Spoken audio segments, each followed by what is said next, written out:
ఎప్పటి నుంచి తరతరాల నుంచి నడుస్తుంది తల్లిదండ్రుల టాపిక్. ఏంటి మనల్ని తల్లిదండ్రులు ఎంత బాగా చూసుకుంటారో, మనం ఒక వయసు వచ్చేసరికి మనం పెళ్లి వచ్చేదాకా బాగానే ఉంటాం. ఎప్పుడైతే మనకు మ్యారేజ్ అయిపోద్దో, మ్యారేజ్ అయిన తర్వాత ఏం చేస్తుంటారు ప్రతి ఒక్కళ్ళు, మా నాన్న చిన్నవాడిని బాగా చూసుకోరు, పెద్దవాడిని బాగా చూసుకుంటారు, మా తమ్ముడు బాగా చూసుకోరు, మా నాన్న బాగా చూసుకోరు, అన్న తమ్ముడిని బాగా చూసుకోరు, నన్ను బాగా చూసుకోలేదు, వాళ్ళే చూస్తారు, వీళ్ళే చూస్తారు అంటే వీళ్ళు ఒక వయసు వచ్చేసరికి పని చేసుకోలేకపోతారు కదా. అప్పుడు ఏంటంటే ఉన్న ఆస్తులకి అన్ని పంచుకొని అప్పుడు బాగానే ఉంటారు. పంచుకున్నాక ఏంటంటే తల్లిదండ్రులు రోడ్డుకి లాగేస్తుంటారు. అసలు ఇది ఎందుకు ఇలా ఓకే. ఈ రోజు మనం మాట్లాడుకు చాలా చాలా ఇంపార్టెంట్ టాపిక్. దాని గురించి మనం మాట్లాడవలసిన డైరెక్ట్ వీడియోలోకి వెళ్ళిపోదాం. మెయిన్ ప్రతి ఒక్కళ్ళు మనం ఇప్పుడు జనరేషన్లో కానీ ఎప్పటి నుంచి తరతరాల నుంచి నడుస్తుంది ఏంటి తల్లిదండ్రుల టాపిక్. ఏంటి మనల్ని తల్లిదండ్రులు ఎంత బాగా చూసుకుంటారో, మనం ఒక వయసు వచ్చేళ్ళకి మనకు పెళ్ళిళ్ళు ఒక వయసు వచ్చేదాకా మనం బాగానే ఉంటాం. ఎప్పుడైతే మనకు మ్యారేజ్ అయిపోద్దో, మ్యారేజ్ అయిన తర్వాత ఏం చేస్తుంటారు ప్రతి ఒక్కళ్ళు, మా అమ్మ నాన్న చిన్నవాడిని బాగా చూసుకోరు, పెద్దవాడిని బాగా చూసుకున్నారు అంటే మా తమ్ముని బాగా చూసుకోరు, మా నాన్న బాగా చూసుకోరు, అన్నే తమ్ముళ్ళని బాగా చూసుకోరు, నన్ను బాగా చూసుకోలేదు, వాళ్ళే చూస్తారు, వీళ్ళే చూస్తారు అంటే వీళ్ళు ఒక వయసు వచ్చేటికి పని చేసుకోలేకపోతారు కదా. అప్పుడు ఏంటంటే ఉన్న ఆస్తులకి ఇసలు అన్ని పంచుకొని అప్పుడు దాకా బాగానే ఉంటారు. పంచుకొని నాకు ఏంటంటే తల్లిదండ్రులు రోడ్డుకి లాగేస్తుంటారు.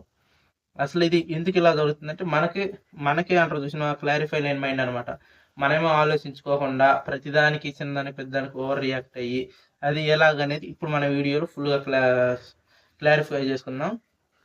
ఇలా మన వీడియోలోకి స్టార్ట్ అయిపోదాం. మెయిన్ ఇప్పుడు మనం చెప్పిన టాపిక్ దాని గురించి ఏంటంటే, మన చిన్నప్పటి నుంచి పెద్ద వరకు తల్లిదండ్రులు మనల్ని బాగానే చూసుకుంటారు అబ్బా. సపోజ్ ఏంది ఇప్పుడు ఒక దంపతుడికి ముగ్గురు పిల్లలు ఉంటారు అనుకో, వాళ్ళ అమ్మాయిలు ఉండొచ్చు, అబ్బాయిలు ఉండొచ్చు, క్యాషువల్ ముగ్గురు అంటున్నా ఎవరన్నా కానీ, వాళ్ళల్లో ఇప్పుడు ముగ్గురు అన్నదమ్ములు ఉన్నప్పుడు ఈ తల్లిదండ్రులకి ముగ్గురు ఈక్వల్గా చూసుకుంటారు. ఈక్వల్ అంటే ఏంటంటే సిచ్యువేషన్ అనమాట. ఇప్పుడు ఈడ పెద్దోడు ఉన్నప్పుడు వీడికి అవసరమైనప్పుడు వీడికి ఏంటంటే కొంచెం ప్రేమ ఎక్కువ అందిస్తారు అనమాట. ఇప్పుడు వీళ్ళు కొంచెం లెవెల్ ఉన్నప్పుడు మళ్ళీ వీడికి అవసరమైన వీడికి కొంచెం ప్రేమ. ముగ్గురు ఏంటంటే ముగ్గురు సమానంగానే వాళ్ళు చూసుకుంటారు. సిచ్యువేషన్ తగ్గట్టు ప్రేమను మస్తుంటారు అనమాట. మనం ఏమనుకుంటాం, వాడిని బాగా చూసుకుంటున్నప్పుడు మనం అది మైండ్లో పెట్టుకుని ఎక్కువ వాడిని బాగా చూసుకుంది కదా, వీళ్ళు ఇద్దరు మళ్ళీ తర్వాత రెండో వాడిని చూసుకున్నప్పుడు ఏంటంటే వీళ్ళు వాడిని బాగా చూసుకుంటారు కదా, ఇప్పుడు మూడో వాడిని చూసుకుంటారు, వీళ్ళు ఇద్దరు కలిసి వాడిని బాగా చూసుకుంటారు కదా అని మన పాయింట్ ఆఫ్ వ్యూ మనం వచ్చేస్తాం. మెయిన్ ఏంటంటే వాళ్ళు సిచ్యువేషన్ తగ్గట్టు ప్రతి ఒక్కరిని బాగానే చూసుకుంటారు. దానికి ఎగ్జాంపుల్ ఏంటంటే సపోజ్ చెప్తాను, ఇప్పుడు పెళ్ళి అయిపోయింది అనుకో, ఇప్పుడు ముగ్గురు స్టేబుల్గా ఉన్నారు అబ్బా. ఒకడు ఉన్నాడు, సపోజ్ పెద్దోడికి జాబ్ వచ్చింది అనుకో, ఇప్పుడు చిన్నోళ్ళు ఇద్దరు మామూలుగా ఉన్నారు. ఇప్పుడు ఆ జాబ్ ఉన్నది కాబట్టి వాళ్ళు ఏంటంటే క్యాజువల్గా ఉంటారు. జాబ్ ఉంది కదా, పైసలు వస్తున్నాయి కదా, వీళ్ళిద్దరికి లేవు కదా అని చెప్పి వీళ్ళు ఏదన్నా కొంచెం సేవింగ్స్ దాచిపెట్టినా ఇప్పుడు వీళ్ళకి అవసరమైనప్పుడు అడిగితే వీళ్ళకి ఇస్తుంటారు. పెద్దోడికి వాళ్ళు చెప్పకుండా చేస్తుంటారు. ఎందుకంటే వాళ్ళు క్యాజువల్గా వాడికి ఉందగా చెప్పడం ఎందుకని వీళ్ళకి ఇస్తుంది. ఇప్పుడు మన చుట్టుపక్కల ఎట్లా ఉంటుందో తెలుసు కదా, పురులు పెట్టినకే వీడు చెప్తున్నప్పుడు ఏంటంటే, అరే మీ అమ్మ నాన్న మొత్తం మీ తమ్ముళ్ళని బాధకుని చూసుకోవట్లేదు, వాళ్ళకి అన్న డబ్బులు పంపిస్తారు ఇదని మన వాళ్ళు క్యాజువల్గా చెప్తుంటారు కదా. అప్పుడు ఏమనుకుంటారంటే, అసలు నా తమ్ముళ్ళే బాగా చూసుకుంటారు, రేపు ఆమెకు అవసరమైనప్పుడు చెప్తా. ఎందుకంటే నువ్వు ఒక లెవెల్లో ఉన్నావు, నీ అవసరం వాళ్ళకి లేదు. వాళ్ళు ఏంటో చూసిన కూడబెట్టిన ప్రతి రూపాయి నీకు ఇవ్వాల్సిన అవసరం లేదు, ఎందుకంటే నువ్వు ఒక లెవెల్లో ఉన్నావు. ఇప్పుడు వీళ్ళకి అవసరం ఎందుకంటే వీళ్ళకి ఇస్తారు. అదే ఇప్పుడు సిచ్యువేషన్ ఏంటంటే, ఇప్పుడు వీళ్ళిద్దరు కదా, ఇప్పుడు వీళ్ళిద్దరిని పక్కన పెట్టదు. ఇప్పుడు నువ్వు పూరుగా ఉన్నావు, ఇప్పుడు వీళ్ళిద్దరు ఒక లెవెల్లో ఉన్నప్పుడు సపోజ్ ఇప్పుడు ఇద్దరు ఒకళ్ళు హైలో ఉంటారు. నువ్వు పెద్దోడు ఉన్నావు, పెద్దోడు ఇప్పుడు ఇంకొకడు చిన్నోడు లోలో ఉన్నారు. ఈయన ఇప్పుడు ఏం చేస్తారంటే చిన్నోడిని పట్టించుకోరు. ఇప్పుడు ఏమంటుంది అవసరం బాగా మాట్లాడితే, ఇప్పుడు నువ్వు లోలో ఉన్నప్పుడు నువ్వు పూరుగా, ఇప్పుడు నీకు జాబ్ లేదు ఏం లేదు, అప్పుడు నిన్ను కేర్ చేస్తుంటారు వాళ్ళు. నీకు అర్థమైందా? ఒక తల్లిదండ్రికి ముగ్గురు పిల్లలు ఉంటే ముగ్గురు వాళ్ళకి సమానమే. ఎందుకంటే వాళ్ళ సిచ్యువేషన్ తగ్గట్టు వీళ్ళు ప్రేమను చూపిస్తుంటారు. మనం అది అర్థం చేసుకు ఏం చేస్తాం, మొత్తం వాడికే డబ్బులు పెట్టేస్తారు, మొత్తం వీడికే పెట్టేస్తారు. వాళ్ళకి తెలుసు ఏ సిచ్యువేషన్లో ఎవరిని చూసుకోవాలి, ఈ సిచ్యువేషన్కి వీడికి అవసరం కాబట్టి వీడిని బాగా చూసుకుంటారు. ఇంకో సిచ్యువేషన్ వచ్చి నువ్వు నీడికి అవసరం అంటే వీడు బాగా చూసుకుంటారు. సపోజ్ నీకేమన్నా బాగలేదనుకో, నేను సపోజ్ చెప్తాను, నార్మల్ యాక్సిడెంట్ అయింది, ఏదన్నా సంథింగ్ అనుకోని జరిగింది అనుకో, వాళ్ళు నీ కాడికి వచ్చి నేను బాగా చూసుకుంటారు. అది సిచ్యువేషన్ అనమాట. ఇప్పుడు ముగ్గురిని ఒకటేసారి చూసుకోవడం కుదరదు కదా, ముగ్గురికి ఒకటేసారి బాగుండకపోవడం అది కామన్, అది ఉండదు అసలు. ముగ్గురు ఇప్పుడు కన్నా ఒకటికి రేరుగా ఒక్కొక్కరికి ప్రాబ్లమ్స్ వస్తుంటాయి. వాళ్ళు అవి కూడా ఏంటంటే సిచ్యువేషన్ తగ్గట్టు సాల్వ్ చేస్తుంటారు. మెయిన్గా దీంట్లో కూడా మనం క్యాల్కులేట్ చేసుకుంటే తల్లిదండ్రుల ప్రేమను ఏం చేస్తుంటారు, మొన్న వాడికి సిచ్యువేషన్ అంటున్నా కదా, మొన్న వాడికి బాగలేనప్పుడు సపోజ్ వాడు అప్పులు పాలైనప్పుడు, వాడు అప్పులు పాలైనప్పుడు 10 లక్షలు ఇచ్చినావు, క్యాజువల్గా అంటున్నా, నార్మల్గా. ఇప్పుడు నాకు అవసరం లేదు పైసలు ఉన్నప్పుడు నాకు 5 లక్షలు ఇచ్చిన, వాడు నీకు ఎక్కువ, వాడికి 5 లక్షలు ఎక్కువ ఇచ్చిన అంటే అప్పుడు సిచ్యువేషన్ ఎట్లుంది, ఇక్కడ బాగా మనీ ఉన్నాయి. నీకు అర్థమైందా? అప్పుడు వాడు సడన్గా బాగలేదు, సపోజ్ అప్పులు పాలైండు, ఇక్కడ కొంచెం సేవింగ్స్ దాచిపెట్టుకోరు, ఫస్ట్ టైం కాబట్టి ఫస్ట్ బాధలో ఉన్నాడు ఏంటంటే 10 లక్షలు ఉన్నాయి కాబట్టి ఇచ్చేస్తారు. సెకండ్ టైం నీ ఛాన్స్ వచ్చేవరకు ఇప్పుడు ఏంటంటే, ఇప్పుడు వాడికి ఇచ్చేసారు ఉన్న డబ్బులు, ఇప్పుడు మళ్ళీ కొంచెం దాచి పెడతారు. సడన్గా నీకు బాగలేదు, వాళ్ళకి ఆడని సపోజ్ 5 లక్షలే, ఇప్పుడు నీకు 5 లక్షలు ఇచ్చినా నువ్వు వాడికి 10 ఇచ్చినా, నాకు 5 ఇస్తావు, నాకు ఇంకొక 5 కావాలి, అదే కాదు మీ ప్రేమ, రేపు చెప్తా మీ పని అని ఇట్లా క్యాల్కులేట్ చేస్తుంటారు. కానీ నువ్వు ఆలోచించేటప్పుడు ఫస్ట్ ఎప్పుడైతే పేరెంట్ ఫస్ట్ ఎవరికైతే బాగుండదు ఉన్న డబ్బంతా ఊడ్చేసి వాడికి ఇచ్చేస్తారు. ఎందుకంటే తల్లిదండ్రులు ఒక్క రూపాయి కూడా ఉంచుకోకుండా ఇస్తారు. మళ్ళీ నెక్స్ట్ వీళ్ళు ఎప్పుడైతే దాచిపెడుతుంటారో ఆ సేవింగ్స్ అనేది నెక్స్ట్ బాగాలేనప్పుడు వాడికి ఇచ్చిన ఉండకపోవచ్చు కదా. ఫస్ట్ నుంచి ముసలు అయితే దాచిపెట్టుకున్నది ఈ 2-3 సంవత్సరాల్లో అంత దాచిపెట్టలేరు కదా. నేను క్యాజువల్గా 10-5 అంటున్నా, నార్మల్గా అంటున్నా. ఒక లక్ష ఇచ్చారు అనుకోడికి నీకు తర్వాత 50,000 అట్లా అంటున్నాం వల్ల స్తోమతకు తగ్గట్టు. ఇప్పుడు మామూలుగా మిడిల్ క్లాస్ అంటే 5 లక్షలు కామన్ కదా. అంటే జాబర్స్ గురించి అంటే ఒక టాపిక్ తీసుకొని చెప్తున్నా. మీరు క్లారిఫై చేస్తారు. ప్రతి ఫ్యామిలీకి ఇదే సిచ్యువేషన్ అనమాట, ఇదే జరుగుతుంటది. కాబట్టి అక్కడ 10 లక్షల కాడ 1,00,000 కాడ మ్యాటర్ జరుగుద్ది అంత, ఆడ ఏం లేదు. ఇది ప్రతి ఒక్కరు అర్థం చేసుకోండి నేను చెప్పేది. ఇది సిచ్యువేషన్ అనమాట. ఫస్ట్ నుంచి ఇప్పుడు నేను చెప్పినా కదా, అది ఫస్ట్ నుంచి దాచిపెట్టిన సేవింగ్స్ మొత్తం వీడికి ఇచ్చారు. ఫస్ట్ ఇది బాగాలేదు తల్లిదండ్రులు వాళ్ళకు ఉంచుకోకుండా. సెకండ్ టైం ఇప్పుడు నీకు సిచ్యువేషన్ వచ్చింది అదే వాళ్ళ కాడ ఇప్పుడు సపోజ్ 5 లక్షలు ఉన్నాయి, నీకు ఇచ్చారు, నువ్వు ఇది అర్థం చేసుకోవాలి. మొత్తం ఉన్నదంతా ఊడిసి ఇచ్చేసారు. అదే టాపిక్ కాదు. వాడికి అంత ఇచ్చినప్పుడు నాకు అంత ఎందుకు ఇట్లే, ఎందుకంటే ఇప్పుడు వాళ్ళ కాడ లేవురా భయ్, లేవు. నీకు అర్థమైంది నా చెప్పింది. వాళ్ళ కాడ ఎంత అయితే ఉన్నదో పిల్లలకి వాళ్ళు ఉంటున్నది ఆస్తి గీస్తూ ఉన్న ఇల్లు కూడా ఏదైతే ఉందో మొత్తం అమ్మేసి కూడా ఇవ్వడానికి రెడీగా ఉంటారు. అర్థమైంది. ఆ ఉన్న ఇల్లు సపోజ్ నాకు ఆ ఇల్లు అమ్మేసి ఇవ్వచ్చు కదా. చాలా మంది టాపిక్ కూడా ఇదే వస్తుంటది, ఇవ్వచ్చు కదా అనుకుంటారు. తల్లిదండ్రులు ఆలోచించేది ఏంటంటే దీనికి వాల్యూ ఇప్పుడు ఉంది, ఇంకా మేము పోయినా కొంచెం వాల్యూ వస్తుంది కదా. అప్పుడు ముగ్గురు పిల్లలు పంచుకుంటే ముగ్గురికి సమానంగా అప్పు ఉంటుంది కదా. ఇప్పుడు సపోజ్ రోజు ఒక ఇంటి వాల్యూ సపోజ్ 20 లక్షలు అనుకో, మేము బుయ్యలో 30 లక్షలు అయింది, 40 లక్షలు అయింది. అప్పుడు కొంచెం ఎక్కువ అయితే పిల్లలే కదా డబ్బులు వాళ్ళకే కదా వచ్చేది, వాళ్ళే చూసుకుంటారు. ఇప్పుడు అమ్మటం ఎందుకని వాళ్ళు సిచ్యువేషన్ హ్యాండిల్ చేయడానికి ట్రై చేస్తుంటారు. మనం ఇప్పుడు మనం స్టార్ట్ అవుతున్నాం. వాళ్ళు ఫస్ట్ నుంచి మన వయసు నుంచి వాళ్ళు దాటిపోయి ఇప్పుడు ఓల్డ్ ఏజ్లోకి వచ్చినప్పుడు వాళ్ళ సిచ్యువేషన్ ఏంటంటే వాళ్ళకి తెలుసు అనమాట. ఉన్నదాన్ని ఇప్పుడు ఆస్తి అంటే చూసిన బంగారాన్ని అమ్మని చాలా వరకు కలుపుకోరు. ఎందుకంటే వాళ్ళకి అది తెలుసు దాని వాల్యూ పెరిగిపోతుంటుంది అని చెప్పి.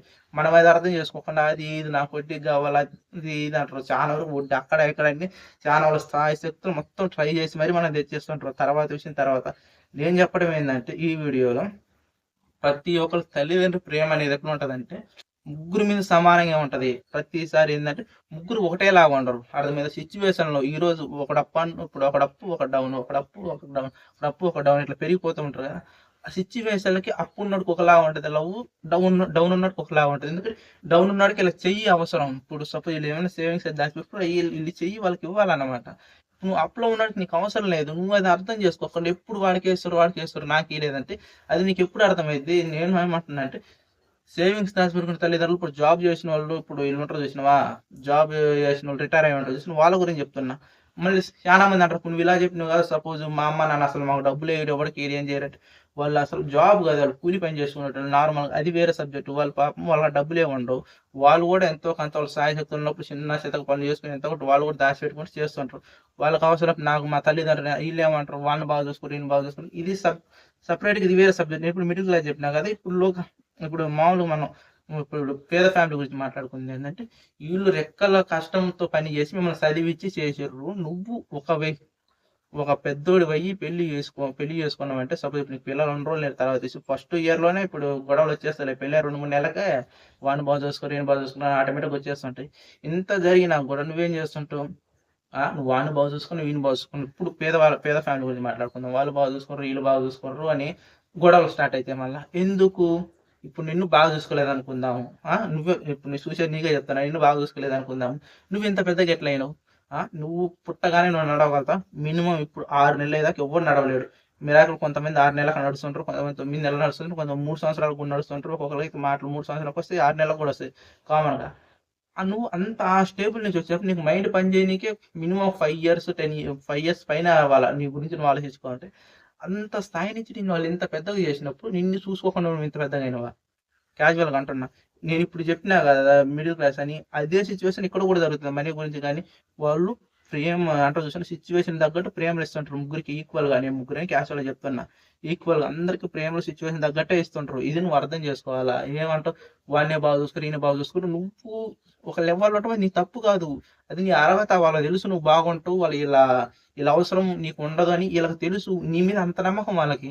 నువ్వు అది పట్టించుకోకుండా ఏం చేస్తావంటే తమ్ముని బాగా చూసుకోరు, అన్నను బాగా చూసుకోరు. అన్నేమో తమ్ముని బాగా చూసుకుంటారు, నన్ను బాగా చూసుకోలేదు. తమ్ముడేమో 2 అన్నలు బాగా చూసుకొని నన్ను బాగా చూసుకోలేదు. అట్లా కాదు. ఆ సిచ్యువేషన్ తగ్గట్టు వాళ్ళు ఎప్పుడు ఎలా ఉండాలో వాళ్ళకి బాగా తెలుసు. లాస్ట్కి ఇప్పుడు 2 సిచ్యువేషన్ ఇది అయిపోయింది కదా. లాస్ట్ ఇంకొకటి ఏంటి, తల్లిదండ్రుల కాడ ఏమీ లేనప్పుడు ఏమీ లేనప్పుడు ఏంది ప్రతిసారి వాళ్ళకిచ్చారు వీళ్ళకిచ్చారు కదా, వీళ్ళు ఏం లేనప్పుడు ముగ్గురు వచ్చి మళ్ళీ మేట పట్టడం సిచ్యువేషన్ డిఫరెంట్ అనమాట. వీళ్ళు ఏం చేస్తుంటారు, నాకు అది నాకు ఇప్పుడు నాకు బాగాలేదు, నాకు పైసలు కావాలి, నాకు మనీ కావాలన్నప్పుడు వీళ్ళకి బాగుంటుంది. అప్పుడు వీళ్ళు చాలా వరకు సాగేసారు, ట్రై చేస్తారు. మనీ దొరికినప్పుడు వీళ్ళు ఏం చేస్తారంటే ఫోన్ చేస్తే ఏం మాట్లాడాలా, ఏం చేయాలా అని మైండ్లో ఒక టెన్షన్ ఉంటుంది వాళ్ళకి. ఇలా కాదు లేవని చెప్తే పిల్లలు బాధపడతారు, మనం ఏం చెప్దామని. సెకండ్ ఈ ఈ టైప్ ఆఫ్ ఉంటారు. వీళ్ళు ఏమనుకుంటారు, ఇప్పుడు సపోజ్ నేను పైసలు అడిగిన నాకు ఫోన్ చేయలే, వాళ్ళు కనీసం ఫోన్ చేసి ఎట్లుంటారు నన్ను కూడా అడగలే ఇన్ని రోజుల నుంచి. నాకు ఫోన్ చేసి ఇప్పుడు పైసలు లేవని చెప్పొచ్చు, పైసలు నేను అడిగేది వాళ్ళు ఫోన్ చేయలేదు. డిఫరెంట్ డిఫరెంట్ ఆఫ్ టాపిక్స్ వచ్చేస్తుంటాయి అబ్బా. నేను మామూలుగా చెప్తుంది ఏంటంటే ప్రతీది ఈ సిచ్యువేషన్ అన్ని ఇప్పుడు చెప్పినా కదా, మీరు చాలా వరకు కన్ఫ్యూజ్ అయ్యి ఉండొచ్చు, అటు ఇటు చెప్పి చెప్పుకుంటా. కానీ ఇది నిజం. మీరు ఒకవేళ అర్థం కాదు మళ్ళీ ఫస్ట్ నుంచి చూడండి. ఇదే మనకు జరిగే ప్రతి ఇంట్లో, ప్రతి మిడిల్ క్లాస్లో, ప్రతి పూర్ ఫ్యామిలీలో, ప్రతి హైయర్ క్లాస్ ఎక్కడన్నా జరిగేది ఇదే. సిచ్యువేషన్ తగ్గట్టు వాళ్ళు లవ్ దొరుకుద్ది. అది మీరు అర్థం చేసుకున్నప్పుడు తల్లిదండ్రుల ప్రేమ చాలా గొప్పదని మీకు ఆటోమేటిక్గా అర్థమైపోయింది. ఇంకొకటి నేను చెప్పడం ఏంటంటే ఇప్పుడు జరిగేది చెప్తున్నాను. ఇప్పుడు నా ఒపీనియన్ ఏంటంటే తల్లిదండ్రి నీకు ₹1 ఇచ్చినా అయిపోయినా వాళ్ళు నిన్ను కన్నారు, నిన్ను పెద్దగా చేశారు, నీకు అదే గొప్ప వరం. ఎందుకంటే నువ్వు మనిషిగా పుట్టడమే నీకు ఒక వరం. అర్థమైందా? నువ్వు దాంట్లో పెద్దోడు అయిపోయింది. ఇప్పుడు నీ సొంతంగా నువ్వు ఏదో ఒకటి చేసుకుంటున్నావు. వాళ్ళు నీకు ₹1 ఇచ్చిన అవసరం లేదు. ఎందుకు ఇవ్వాలి నీకు? వాళ్ళు చెప్పు. వాళ్ళు కష్టపడ్డరా, కష్టపడిన తర్వాత విషయం. నిన్ను వాళ్ళు పెంచి పెద్ద చేసారు, అయిపోయా. నువ్వు నీ జీవితంతో నువ్వు ఉన్నంత వరకు తల్లిదండ్రులకు రుణపడి ఉండాలి. మనకు వేదాల్లో వాటిల్లో ప్రతి దాంట్లో ఉంటుంది తల్లిదండ్రికి నువ్వు మొదటి స్థానం ఇవ్వాలి. తర్వాత నా భార్య, నా పిల్లలని నువ్వు వెళ్ళినప్పుడైతే బాగా చూసుకుంటావు. అప్పుడు నీ ఫ్యామిలీ నీకు ఆశీర్వాదింపబడుద్ది. నువ్వు ఇప్పుడు తండ్రి స్థానంలోకి ఇప్పుడు ఉన్నావు. నీ తండ్రి స్థానంలోకి నువ్వు వచ్చేస్తావు మళ్ళా. అప్పుడు నీకు అర్థమైంది నేను నా తల్లిదండ్రుని ఇంత ఇట్లా చేసిందని చెప్పి. అర్థమైందా?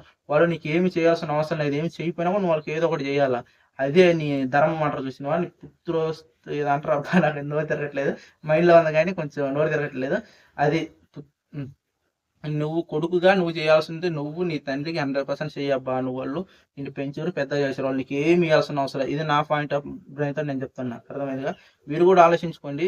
సిచ్యువేషన్ తగ్గట్లు లవ్లు ఉంటాయి. మీ తల్లిదండ్రులు మీకు బాగలేని ఎప్పుడు నువ్వు ఒకసారి పాస్ట్ గతం గుర్తు తెచ్చుకో. ఒకసారి కూడా నేను బాగా చూసుకోలేదా? నీకు సిచ్యువేషన్ వచ్చినప్పుడు వాళ్ళు నీకు చెయ్యలేదా? వాళ్ళు ఇప్పుడు నీకు సిచ్యువేషన్ మారిపోయాక నువ్వు ఇలా ఆలోచిస్తున్నావు ఎందుకు? నన్ను వాళ్ళు బాగా చూసుకోలేదు, అది చేసుకోలేదు, ఇది చేసుకోలేదు.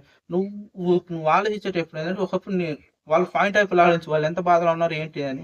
నేను అర్థమైందా? ఇప్పుడు ఫుల్ వీడియో నేను చాలా కొంచెం స్పీడ్ చెప్పుంటా. ఎందుకంటే నేను చాలా స్లోగా చెప్పడం వల్ల వీడియో చాలా లెంత్ వచ్చేస్తుంది, చాలా అంటే చాలా. అందుకని కొంచెం ఆపుకోకుండా కొంచెం స్పీడ్గా చెప్పేస్తున్నాను అనమాట. అయినా కూడా మినిమం 10 నిమిషాల పైన ఉంటుంది వీడియో. మీరు వీడియోని ఎక్కడ స్కిప్ చేయకుండా కొంచెం జాగ్రత్తగా వినండి. మీకు ఆటోమేటిక్గా నేను చెప్పింది ఒకసారి మీరు రియలైజ్ అయ్యి గతంలోకి వెళ్ళండి. ఒక్కసారి కూడా మిమ్మల్ని మీ తల్లిదండ్రులు బాగా చూసుకోలేదా? చెప్తున్నా. నీకు సిచ్యువేషన్ వచ్చినప్పుడు వాళ్ళు నీకు చెయ్యలేదా? నీ తమ్ముని చూసారు, నీ అన్నని చూసారు. ఇప్పుడు నువ్వు అంటున్నా, ఇప్పుడు నీకు చెప్తున్నా. ఇప్పుడు నీకు వాళ్ళు చెయ్యకుండానే నువ్వు ఇంత పెద్దగా అయినవా? గతంలోకి పోండి. వాళ్ళ మీద పాగాలు ప్రతీకారాలు పెట్టుకోవడానికంటే గతం మనకు చాలా ఇచ్చి ఉంటుంది. ఎందుకంటే ప్రేమలు అట్లా చూసిన ఆప్యాయతలు అవన్నీ ఉంటాయి. దాన్ని మీరు ఒకసారి గుర్తు చేసుకోండి. అప్పుడు మీకు ఏంటంటే మీ తల్లిదండ్రులు ఏమిచ్చిందని మీకు అర్థమైంది. చెప్పింది అర్థమైందిగా? ఈ రోజుకి ఈ వీడియోకి ఇంత మాత్రం చెప్పుకుంటూ పోతే ఇంకా చాలా ఉంది. అదంతా చెప్పుకుని మేము ఒక 3 గంటల సినిమా అయిపోయింది. మనకు అవసరం లేదు. మనకి మెయిన్ టాపిక్స్ అనేది చెప్పిన మీకు అర్థమయ్యేంత వరకు అర్థమైంది అనుకుంటా. చాలా వరకు అర్థం కాకపోతే మళ్ళీ వినండి. ఇది ప్రతి ఒక్కళ్ళు చేస్తున్న తప్పు అనమాట. దీన్ని మనం ఖండించాలా. సరే, అర్థమైంది కదా? ఈ రోజుకి ఈ వీడియోకి ఎంత మాత్రమే. మనం అంతవరకు నెక్స్ట్ వీడియో వస్తుంది. అంతవరకు